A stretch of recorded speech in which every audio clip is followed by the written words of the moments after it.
अज्ञानामन्तस्तिमिरमिहिरद्वीपनगरे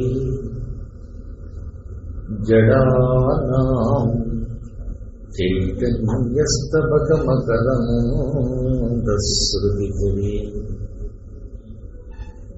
दरिद्राणां चिन्तामणिगुणनिका जन्मजलधौ निमग्नानां दंष्ट्रा मुररिपुवराहस्य भवति शुक्लाम्बरधरं विष्णुं शशिवर्णं चतुर्भुजं प्रसन्नवदनं ध्यायेत् सर्वविघ्नोपशान्तये।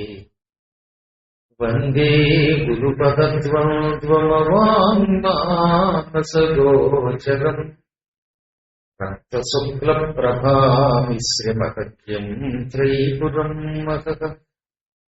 नारायणं नमस्कृत्य नरं चैव नरोत्तमं देवीं सरस्वतीं व्यासं ततो जयमुदीरयेत्। सच्चिदानन्दरूपाय विश्वोत्पत्त्यादिहेतवे तापत्रय विनाशाय श्रीकृष्णाय वयं नुमः। नमः शिवाभ्यां नवयौवनाभ्यां परस्पराश्लिष्टवपुर्धराभ्यां नगेन्द्रकन्या वृषकेतनाभ्यां नमो नमः शङ्करपार्वतीभ्याम्। शक्तिहस्तं विरूपाक्षं शिखिवाहं षडाननं दारुणं रिपुरोगघ्नं भावये కుక్కుటత్వయం. జై శ్రీరామ్. పరమ పవిత్రమైన స్కాంద పురాణంలో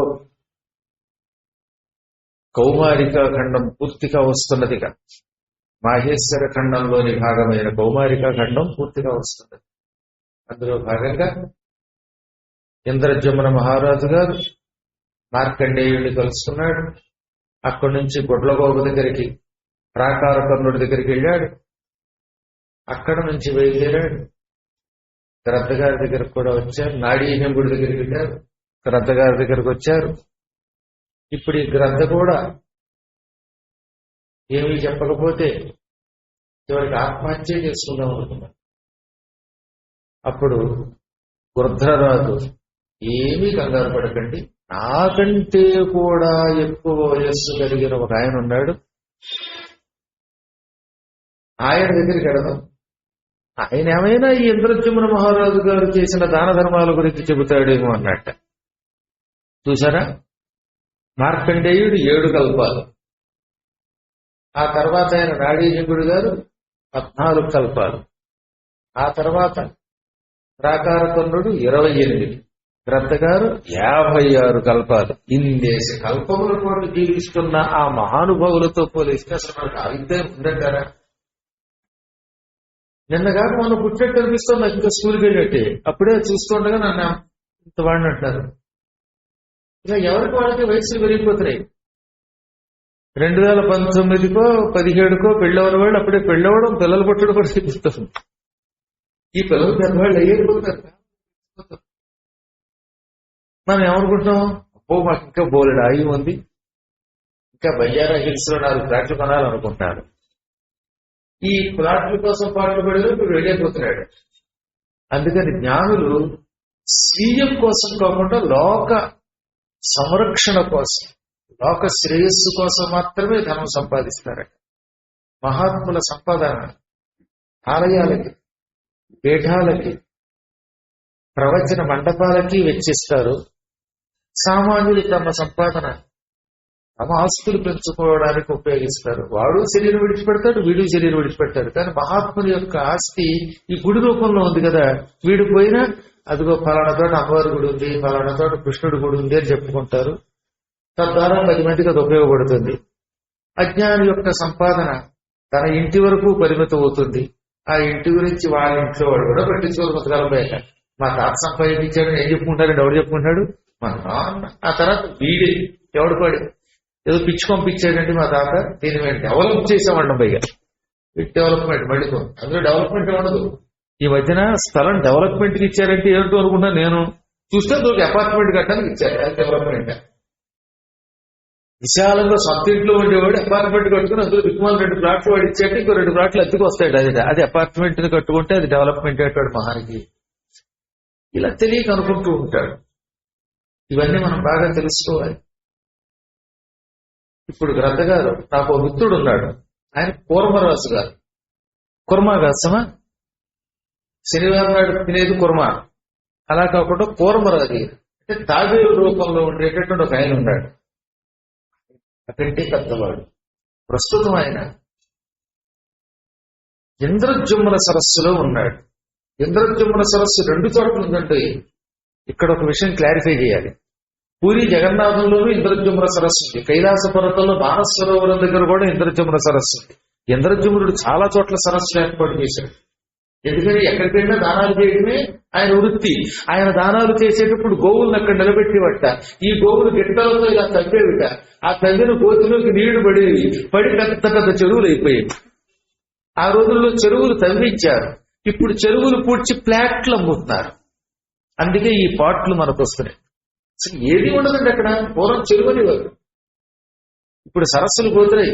అవకాశం ఇవ్వలేదు కానీ ఇస్తే మొత్తం ట్యాంక్ బండ్ దగ్గర ఉన్నటువంటి ఆ హుస్సేన్ సాగర్ మొత్తం పూడ్చి అమ్మేస్తారు తెలుసా కొంతమంది మహానుభావులు. గవర్నమెంట్ జాగ్రత్తగా రక్షిస్తున్నది కాబట్టి బతికింది. లేకపోతే అయిపోయినట్టే. చెరువులు పోయి, అడవులు పోయి, అన్నీ పోయి, ఈ కాంక్రీట్ మయమైపోతే భూమి బద్దలకేమవుతుంది, కాలుష్యం పెరక్కేమవుతుంది, కరోనాలు రాకేమవుతుంది. ఇప్పుడు ప్రస్తుతం వాళ్ళు ఇంద్రజుమ్న సరస్సుకి వెళ్ళారు. ఈ సరస్సు చాలా విశాలమైనది. అందులో ఉంటున్న కూర్మరాజు గారి పేరు మందరకుంట. ఆయన పేరేమిటి? మందరకుడు. మానసే సరసిఖ్యాత కూర్మో మందరకాఖ్యయ. కూర్ముడి పేరు మందరకుడు అన్నారు. ఇదే పేరు పంచతంత్రంలో కూడా తరం పెట్టుకున్నారు. కానీ ఈయన మందరకుడు. వీళ్ళంతా కట్టకట్టుకుని అక్కడికి వెళ్ళారు. వీళ్ళందరినీ చూడడంతో ఆ తాబేలు తపతప శబ్దం చేసుకుంటూ ఆ ఇంద్రజమున సరస్సులో ప్రవేశించింది.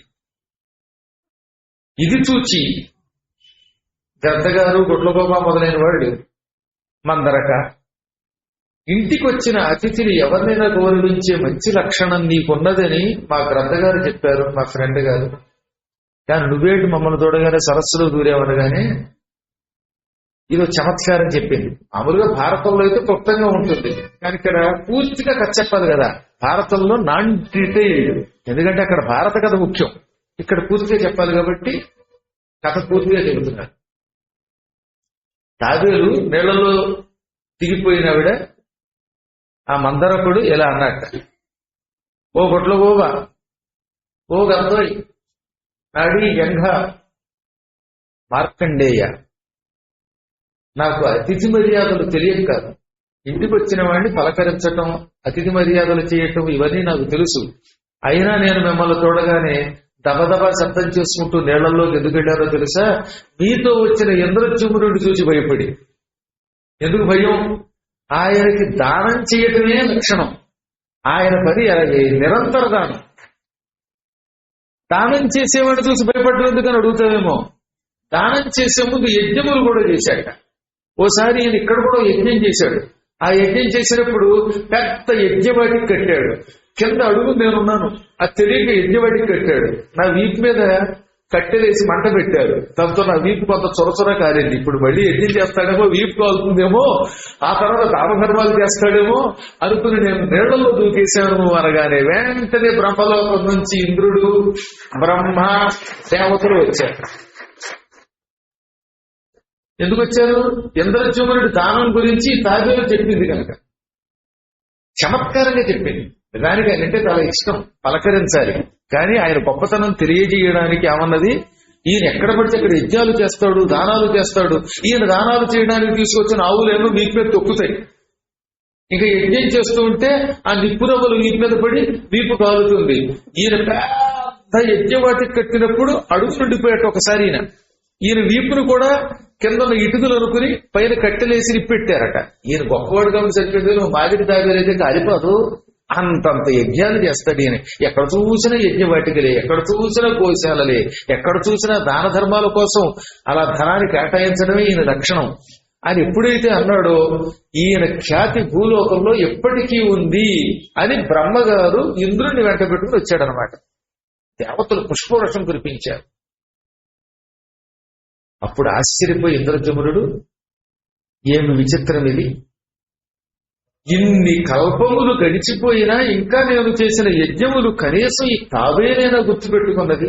ఇంతమందిలో ఎవరికి తెలియకపోయినా తెలిసి కాని తెలియక కాని దానం చేస్తే ఆ కీర్తి ఎక్కడో ఒక చోట నిలబడి ఉంటుంది అని ఇప్పుడు నాకు అర్థమైంది అన్నాడు. అందువల్ల దానం ఒకడి కోసం కాదు, మన కోసం చేసుకోవాలి. ఎవడో ఒకడ కీర్తిని చాటుతాడు. ఇప్పుడు బ్రహ్మాది దేవతలు విమానం తెచ్చాం, విమానం ఎక్కి మళ్లీ బ్రహ్మలోకానికి రా అన్నారు. అప్పుడు ఆయన ఏమన్నాడు తెలుసా, నీ బోడి విమానం నాకు అది పట్టుకుపో. ఇలాగే అన్నాడు. ఎందుకని? మళ్లీ విమానం ఎక్కి బ్రహ్మలోకానికి వస్తాను, ఏదో ఒకరోజు మళ్లీ బ్రహ్మదేవ నువ్వు పిలుస్తావు, పిలిచి నీ పుణ్యం ఇక అయిపోయింది, భూలోకంలో ఎవరు నిన్ను తలుచుకోవట్లేదు, గెట్ అవుట్ అంటావు. మళ్లీ భూలోకానికి రావాల్సిందేగా. ఆ వచ్చేదేదో భూలోకానికి రాకుండా ఇక్కడే ఉంటాను. ఎందుకు వచ్చిందయ్యా ఈ బ్రహ్మలోకం? పుణ్యం ఉన్నంతకాలమే ఉండి తర్వాత భూలోకంలోకి ఎలాగో పడిపోవలసి వస్తున్నప్పుడు ఇంకెందుకు నాకు ఈ బ్రహ్మలోకం? చీటికి వాటికి నువ్వు విమానం ఇవ్వడం, నేను మళ్ళీ భూలోకానికి రావడం, ఏమండి నా పేరు మీకు గుర్తుందా అని అడగడం, వాళ్ళేమో తెలియదనడం, నేను మళ్ళీ ఏడవడం, అగ్నిలో దూకడం కంటే ఇప్పుడే అగ్నిలో దూకితే వదిలిపోతుంది పెంట. ఈ మార్కండేయుడు, ఈ కొంగ, గొడ్లగోబ, గద్ద, వీళ్ళు నా మిత్రులు. వీళ్ల వల్ల నేను ఆత్మహత్య మానేశాను. వీళ్ళకి ఇంత ఆయువు రావడానికి గల కారణం ఏమిటో తెలుసుకుని అలాంటి ఆయువు పొందుతాను. పొందొద్దు, క్షీణించిపోయిన తర్వాత పుణ్యం మళ్ళీ భూలోకానికి వచ్చేటటువంటి పనికి మాలిన లోకాలు నాకు వస్తాయి, ఈ స్వర్గాలు నాకు వద్దన్నాడు. కొంచెం జ్ఞానం కలిగింది అని పొమ్మనగానే వాళ్ళు అన్నారు, అలా ఎలా కుదురుతుందండి, నీ కోసం విమానం వచ్చిన తర్వాత ఈ విమానం నీదే టికెట్ బుక్ చేసుకున్నావు, క్యాన్సిల్ చేయడానికి లేదన్నా. కుదరదు, నాకొద్దు, క్యాన్సిల్ చేసుకుంటారో వెళ్ళిపోండి. స్వర్గమునకు రాను అనే అధికారం నాకుంది, ఎందుకంటే పుణ్యం నాది కనుక, నా పుణ్యం నాకు ఉన్నది కనుక పుణ్యాత్ముడు ఏదైనా నిర్ణయించుకోగలుగుతాడు. అదే యమలోకానికి వెళ్ళి పాపాత్ముడికి నిర్ణయం లేదండో. వాడికి మాత్రం ఎప్పుడైతే యమలోకానికి రానండి నేను ఇక్కడ ఉండాలంటే మెడబట్టుకు లక్కుపోతారు. అదే పుణ్యం దగ్గరికి వచ్చేసరికి అలా కదట. అహమ పుణ్యం బ్రహ్మలోకం వంటి లోకాలకు వెళ్లి అవకాశం వస్తే మాత్రం నేను బ్రహ్మలోకములకు రాను, నేను ఎక్కడో చోట తపస్సు చేసుకుంటాననే అధికారం అనగానే ఇంకేం చేస్తారు దేవదూతలు? విస్మయంగా బ్రహ్మగారు ఏం చేద్దామన్నారు. అతను అన్నది నిజమే, అతని దగ్గర దివ్య శక్తి ఉన్నది, అతనికి ఎక్కడ ఉండాలంటే అక్కడ ఉండే అధికారం ఉంది, నిర్ణయం అతను వదిలేసి మనం వెళ్ళిపోదాం అన్నట్టు. వాళ్ళు వెళ్ళిపోగానే ఇప్పుడు ఇంద్రజమునుడు మన పూర్వరాజు మందరకుండి గెలిచాడు. మిత్రమా, నా కీర్తిని నువ్వు ఉద్ధరించావు, చమత్కారంగా అయినా నా యజ్ఞములు నా దానములు ఎంత గొప్పవో లోకానికి వెల్లడించావు. ఇక నీకంటే గొప్ప ఆప్తమిత్రుడు మరొకడు ఉండడు. ఆప్తుడు అంటే నీవే, ప్రాణమిత్రుడు అంటే నీవే, నువ్వే నా గురువువి. వీళ్ళందరి కథలు విన్నాను నేను. ఎవరిది? గొడ్లగోప గారి కథ విన్నా, అంతఃపూర్వం నాడీజంగుడి కథ విన్నా, మహానుభావుడైన గద్దగారి కథ విన్నా. వీళ్ళంతా ఉత్తమ వంశంలో జన్మించారు. అందులో ప్రత్యేకంగా గొడ్లగోప గారు పరాశర గోత్రంలో పుట్టి అంత ఆయువు పొందారంట శివభక్తి వల్ల. ఏదో చిన్న చిత్తగా పొరపాటు ఎవరైనా చేస్తారనుకోండి, దానివల్ల శాపం వచ్చినా ఇప్పుడు వాళ్ళందరికీ విముక్తి అయిపోతుంది, గుర్తుపెట్టుకోండి. వీళ్ళందరూ ఇప్పుడు మనం మెచ్చుకోవాల్సింది ఏంటంటే ఏమిటి, ఇంద్రజమున మహారాజు గారికి సాయం చేసిన వెంటనే వాళ్ళందరికీ శాప విముక్తి. కాబట్టి ఇప్పుడు ఒక్క మార్కండేయుడికి శాపం లేదు, కానీ పొంగగారు మనిషి అయిపోయాడు. ఆ తర్వాత గొడ్లగోప గారు, ఆయన కూడా బ్రహ్మాండమైన దివ్య రూపం ధరించాడు. గద్దగారికి రూపం వచ్చింది, తాబేలుకి రూపం వచ్చేసింది. వీళ్ళందరూ అసలు రూపాలు ధరించి దివ్య రూపాలు ధరించి ఇప్పుడు వీళ్ళంతా ఎక్కడికి వెళ్ళిపోతున్నారు? శాశ్వతంగా కైలాసానికి వెళ్ళిపోతున్నారు. ఆ వెళ్ళిపోయే ముందే ఈయన తాబేలుని అడిగాడు. వాళ్ళందరికీ అసలు తెలుసు. తాబేలుగా మారిన నీ ఫ్లాష్ బ్యాక్ ఏమిటన్నాడు, నీ చరిత్ర ఏమిటన్నాడు. అప్పుడు ఆయన చెప్పాడు, అదిగో ఆయనలాగే ఇది గుడ్లగోబ గారిలాగే నేను కూడా పవిత్ర గోత్రంలో పుట్టాను. శాండిల్యైతి విఖ్యాతః పురాహమభవత్ ద్విజక బాలభావే మయా క్రీడమానేన నిర్మితం. నేను పూర్వజన్మలో శాండిల్య గోత్రంలో పుట్టిన వాడిని. నా పేరు కూడా శాండిల్యుడు. పరమ గొప్ప వంశం మాది. నా తపస్సు చాలా గొప్పది. పలుకులతో తనను తాను పొగుడుకోవడం తప్పంటారు గాని తప్పదు కాబట్టి పొగుడుకుంటున్నాను. నేను చిన్నప్పుడే వర్షాకాలంలో ఆడుకుంటున్న రోజుల్లో ఓ చక్కని గుడి కట్టాను, శివాలయం కట్టాక. అప్పుడు చిన్నవాడు కదా, అందుకని రాళ్ళు ఇటుకలు పెంచి మధ్యలో ఇసుక పెట్టి ఇసుకతోనే తయారు చేసేట. ఇప్పుడంటే పెద్ద పెద్ద కాంక్రీట్లు కడతారు, లేదా ఆ రోజుల్లో మహారాజులు పెద్ద పెద్ద రాళ్లతో కట్టారు. పాప వీరు కుర్రవాడ చుట్టుపక్కల కనిపించే రాళ్లు పేర్చి దాంట్లో ఇసుక పెట్టి సున్నం చేర్చి అతి కష్టంగా కట్టేసేట ఒక గుడి శివుడికి. నా లెవెల్లో నేను కూడా గుడి కట్టాను అనుకున్నాడు. కాబట్టి చిన్నపిల్లలు కూడా సరదాగా పిచ్చుగూడు కట్టినట్టుగా ఈయన ఒక గుడి కట్టాడు. ఇప్పుడు అందులో ఎవరెవరు ప్రతిష్ఠించాలి? పంచాయతనం ప్రతిష్ఠించాలనుకున్నట్ట. ఆయన ఏదో పిచ్చుగుళ్ళ కట్టిన గుడిలో పంచాయతనం ప్రతిష్ఠించాలి. పంచాయతనం అంటే ఆదిత్యం, అంబికాం, విష్ణుం, గణనాథంచ మహేశ్వరం. దీనిని శివ పంచాయతనం అంటారు. అందులో సూర్యుడు ఉండాలి, అంబిక అమ్మవారు ఉండాలి, విష్ణు ఉండాలి, గణనాథుడు విఘ్నేశ్వరుడు ఉండాలి, మధ్యలో శివుడు ఉండాలి. పంచాయతనంలో ఏ పంచాయతనం అయితే ఆ పంచాయతన దేవుడు మధ్యలో ఉంటాడు. అది విష్ణు పంచాయతనం అయితే మధ్యలో విష్ణువు, మిగతా 4 వైపులో మిగతా దేవతలు ఉంటారు. గణేశ పంచాయతనం అయితే మధ్యలో గణేశుడు ఉంటాడు. శివ పంచాయతనం అయితే శివుడు మధ్యలో ఉంటాడు. అలాంటి పంచాయతనం పెట్టాట.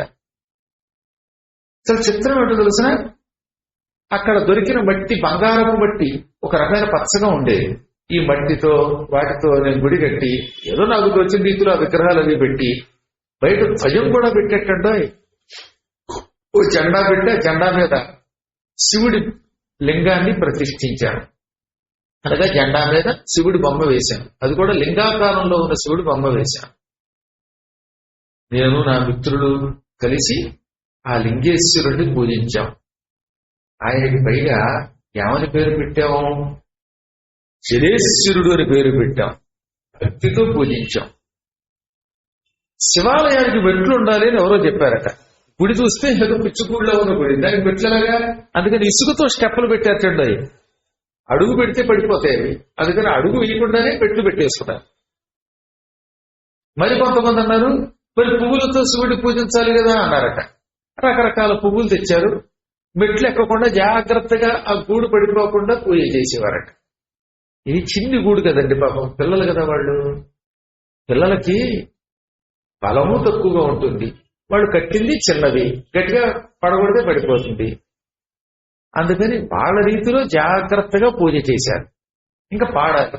పిల్లలకి కంఠం స్వాధీనంలో ఉండదు. అందువల్ల మధ్య మధ్యలో స్కీట్స్ అని గొంతు వచ్చినప్పటికి కూడా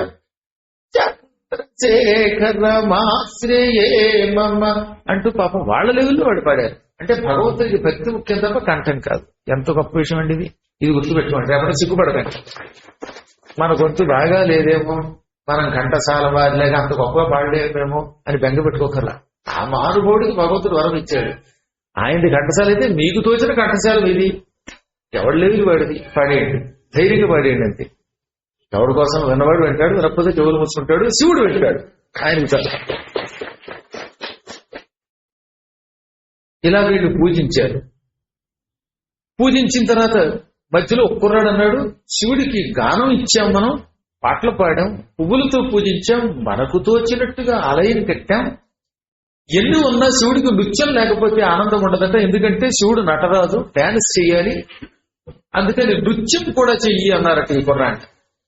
అప్పుడు ఈ శాండిల్యుడికి డాన్స్ ఎలా చేయాలో తెలియదు. ఆయన ఏం భరతనాట్యం నేర్చుకోలేదు. అయినా సరే తధీన్ ధీన్ తనన అనుకుంటూ తనకి తోచిన డాన్స్ చేసేశాడు. దాన్ని నృత్యం అంటారో, నాట్యం అంటారో, నృత్యం అంటారో, ఏమంటారో తెలియక చేసేశాడు. చెప్పాడు ఆయన సుస్పష్టముగా ఏమని, తతస్తాండవమారబ్ధం అనపేక్షిత సత్క్రియం. తాండవ నృత్యం మొదలు పెట్టాను ఏ కోరిక లేకుండా నాకు గుర్తు వచ్చిన రీతిలో. ఏమీ తెలియని పిల్లలం గనక చేశాం. శివుని ఎదురుకుండా స్వరం లేకుండా గానం చేశాట. నృత్యం అంటే తెలియకుండా నృత్యం చేశాట. కొంచెం జాగ్రత్తగా వినండి శ్లోకాలు, చేతస్థంగా చెప్పినా పర్వాలేదు కానీ నేను. బాల్యాత్ గీతంచ స్వర వర్జితం. నేను చిన్నపిల్లవాడి గనక స్వరం తెలియకుండానే అపస్వరాలతో పాడాను, తెలియకుండానే నృత్యం చేశాను. నృత్యం అంటే ఏమిటో తెలియక. కారణం మాకు భక్తి తెలుసు, మిగతా శాస్త్రాలు తెలియవు.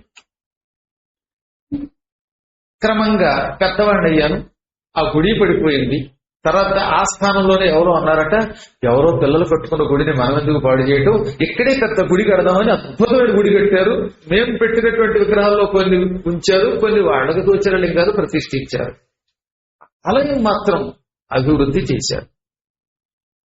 నేను పెద్దవాడిని అయ్యాను. ఆహా, చిన్నప్పుడు నేను కట్టుకున్న పిచ్చుక గూడు చూస్తూ ఉండగా ఎంత పెద్ద ఆలయం అయ్యింది అని సంతోషించాను. చిన్నప్పుడు నా జుట్టు ఇంత ఉండి ముఖం మీదకి వెళ్ళాడేది. క్రమక్రమంగా జుట్టు ఊడిపోయింది, పళ్ళు ఊడిపోయాయి, కళ్ళు చాలా ఇబ్బంది పెట్టాయి. అందరూ ఒకే రకం ఉంటారు మరి.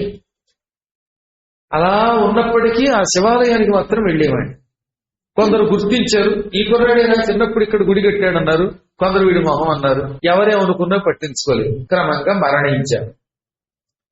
పూర్వజన్మ స్మరణతో విదిశ అని ఒక నగరం ఉన్నది. మీరు ఎప్పుడున్నా కాశీకి రైల్లో వెళ్ళండి, అప్పుడు దారిలో ఒక స్టేషన్ తగులుతుంది. ఇటార్సీ దాటాక విదిశ. ఇటార్సీ నుంచి జబల్పురం కాదది జబల్పూరే. ఆ జబల్పూర్ ఎడుతున్న రూట్ లో మధ్యలో కనబడుతున్నాడు ఒక స్టేషన్ విదిశ. చాలా గొప్పదండి అది. ఆ రోజుల్లో విదిశా నగరం అంటే చాలా ప్రసిద్ధికి ఎక్కినది. మహానుభావులైన పండితులు పుట్టారు అటువంటి స్థానం అది. అక్కడ ఈయన మళ్ళీ ఒక బ్రాహ్మడిగా పుట్టాడు. పూర్వజన్మ జ్ఞానం ఉంది కదా, అందువల్ల ఈయన ఆ జన్మలో ఒక పరమ పూజ్యుడైన పండితుణ్ణి, శివభక్తుణ్ణి పట్టుకున్నాడు.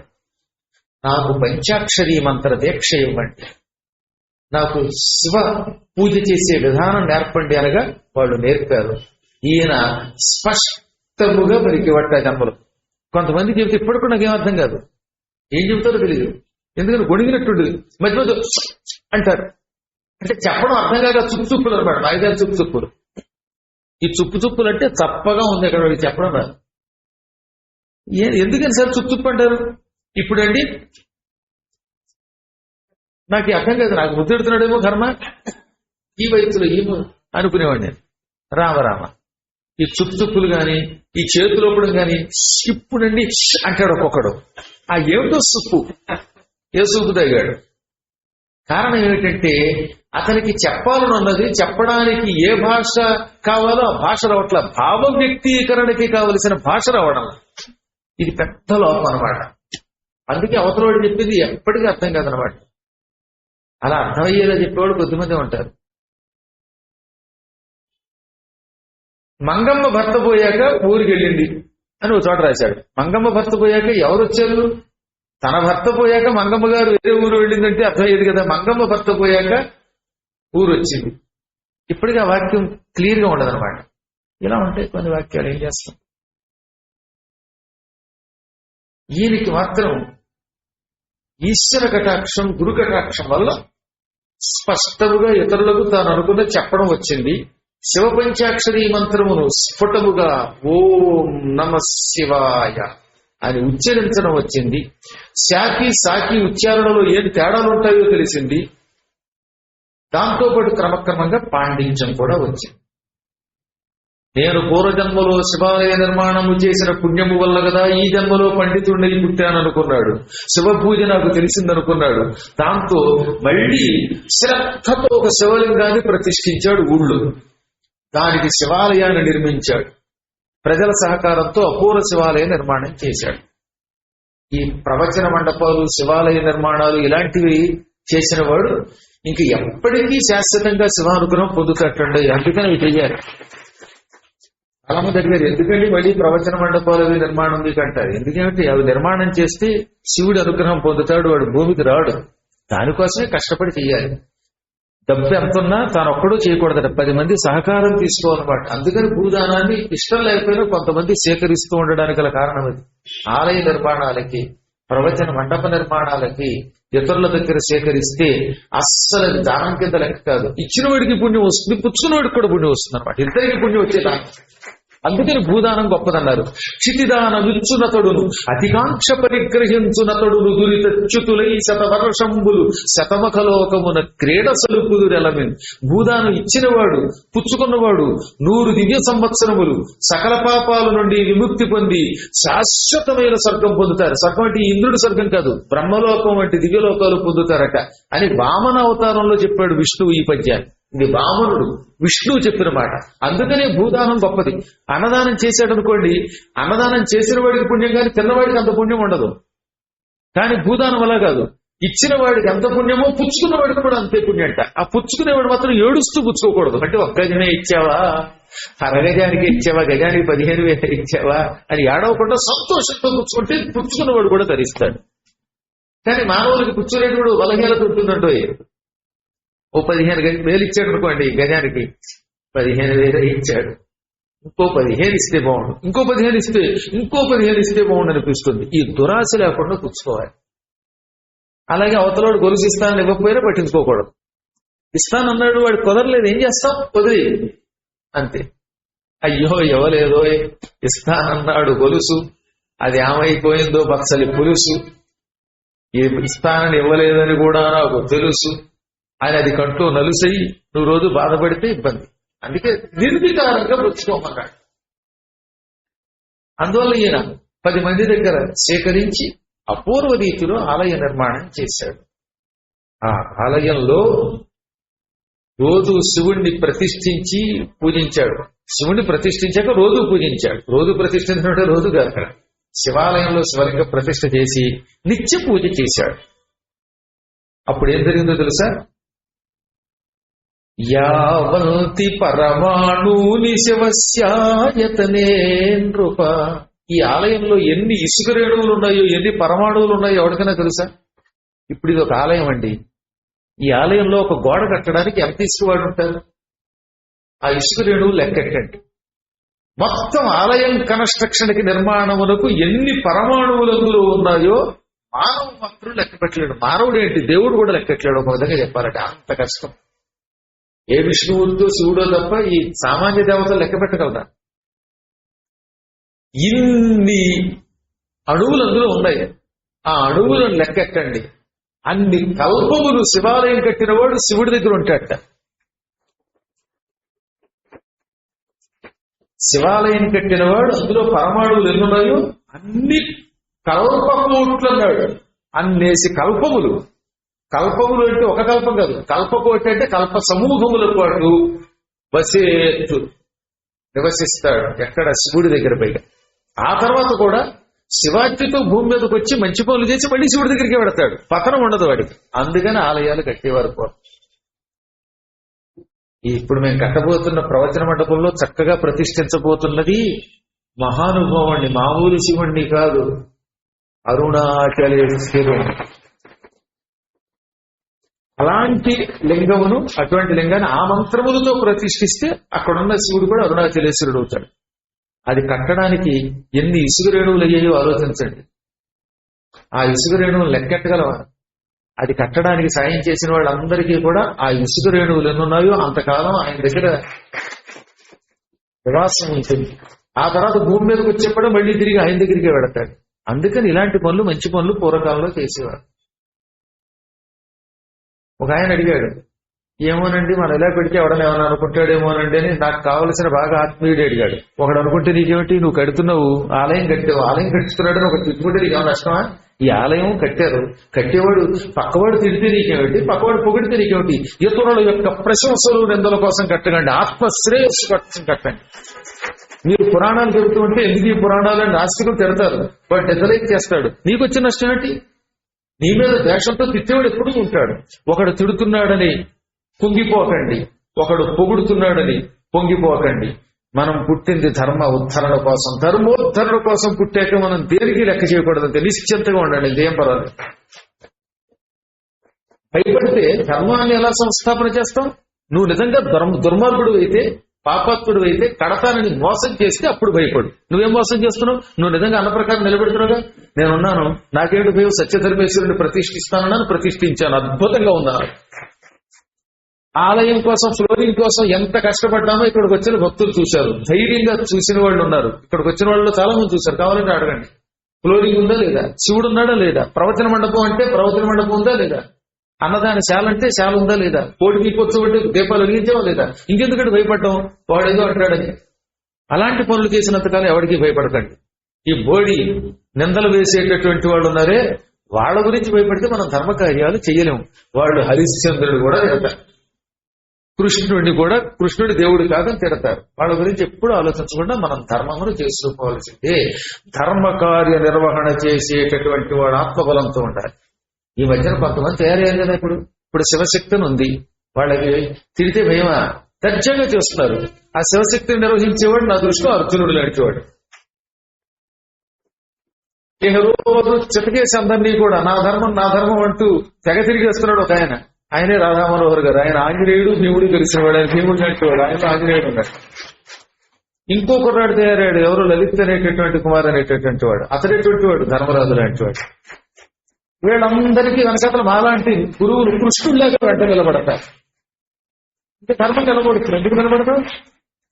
ఒక్కొక్క వ్యక్తి అనమాట. అర్జునుడు అద్భుతమైన శక్తి, భీముడు ఆంజనేయుడు అదొక శక్తి, ధర్మరాజు అదొక శక్తి, నకుల సహదేవులు లాంటి వాళ్ళు రావాలి అదొక శక్తి. వీళ్ళందరికీ ఈ ప్రవచనం చేసే గురువులు అనేటటువంటి కృష్ణ స్వరూపాల ఆశీస్సులుంటాయి. దాంతో ధర్మం ఉద్ధరింపబడుతుంది. ఈ ధర్మోద్ధరణ చేసేవాడు వాడెవడో అనుకుంటాడు, వీడెవడో అనుకుంటే ఏ ధర్మాన్ని స్థాపించలేం. అందువల్ల మనం ఇది దృష్టిలో పెట్టుకుని ఒక ఆలయ నిర్మాణం చేస్తే ఆ ఆలయములో ఎన్ని ఇసుక రేణువులు ఉన్నాయో అన్ని కల్ప కోట్ల పాటు ఆ దేవతాలయంలో సుఖంగా ఉంటాయి. ఇక్కడేమో శివాలయం గురించి చెప్పాలి కూడా చెప్పాడు. ఏమని? ఆ శివాలయానికి ఉన్న ఇసుక రేణువులు, అణువులు ఎన్నున్నాయో అన్ని కల్పకోట్లు, అది కల్పములు అన్నాడు, సంవత్సరములు అనలేదు, అన్నాళ్ళు ఆ లోకంలో ఉంటాడు. అదే దేవీ భాగవతంలో ఏమన్నారో తెలుసా? యస్వై కస్వై చ దేవాయ యో దదాతి గృహన్నరః స తత్ర లోకే వసతి రేణుమానాబ్దమేవ చ. నువ్వు నీ ఇష్టమైన ఒక దేవతకి ఆలయం కట్టు. వేదములలో పురాణములలో చెప్పబడిన గణపతికో, కుమారస్వామికో, శివునికో, శ్రీమన్నారాయణునికో, లక్ష్మీదేవికో, అమ్మవారికో, ఇంకో శివలింగానికో, దేనికో ఒకదానికి ఒక అద్భుతమైన ఆలయ నిర్మాణం చెయ్యి. అలా ఆలయ నిర్మాణం చేస్తే ఆ ఆలయ నిర్మాణములో ఎన్ని ఇసుక రేణువులున్నాయో అన్ని కల్పముల పాటు నువ్వు ఆ ఆలయానికి సంబంధించి